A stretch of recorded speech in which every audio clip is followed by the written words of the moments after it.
Magkahiwalay po na insidente ng pagnanakaw sa Pangasinan. Isang retired AFP officer ang nadukutan ng 100,000 piso sa loob ng isang mall sa Ordaneta. Sa Kalasyaw naman, nilooban ang opisina ng Director ng Bureau of Internal Revenue. Makibalita tayo kay Joan Punsoy ng GMA Dagupan.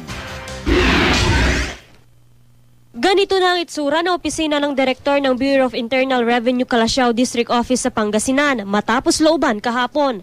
Sa inisyal na investigasyon ng pulisya, na lamang pinutol ng mga magnanakaw ang barbed wire sa bakod na ito na may taas na 6 na talampakan. Dumaan ang mga salarin sa pintuan sa likod ng gusali at dumiretso sa emergency exit papunta sa opisina ng Direktor.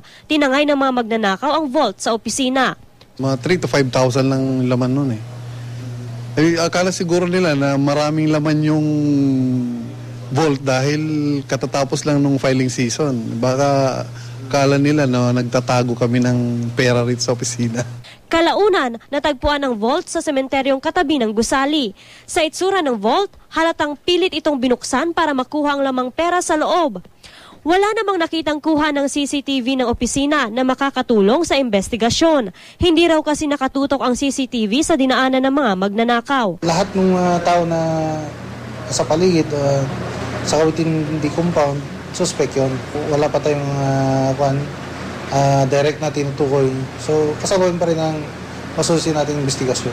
Nadukutan naman ang isang retired officer ng Armed Forces of the Philippines sa isang mall sa Ordaneta City, Pangasinan kahapon. Kwento ni retired Colonel Enrique Bactad, pinalibutan siya ng mga salarin habang naglalakad sa hallway ng mall. Some 3 or 4 people before me, parang nakakaharangan.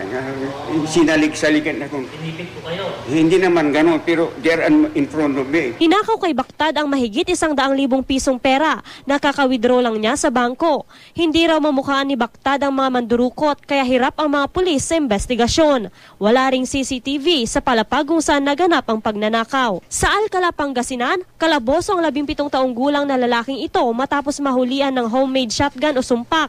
Ayon sa pulisya, mismo mga kaibigan daw ng binata ang nag-report sa kanila. Ayon po sa mga nakakita, ibinibenta po rin ito. Doon sa mga kabataan, ewan ko, mga kaibigan din ata niya eh. Inamin naman ito ng binata. Gagamitin niya raw sanang pagbebentahan ng sumpak para sa kanyang pamamasyal. Pero itinanggi niyang siya ang gumawa ng sumpak.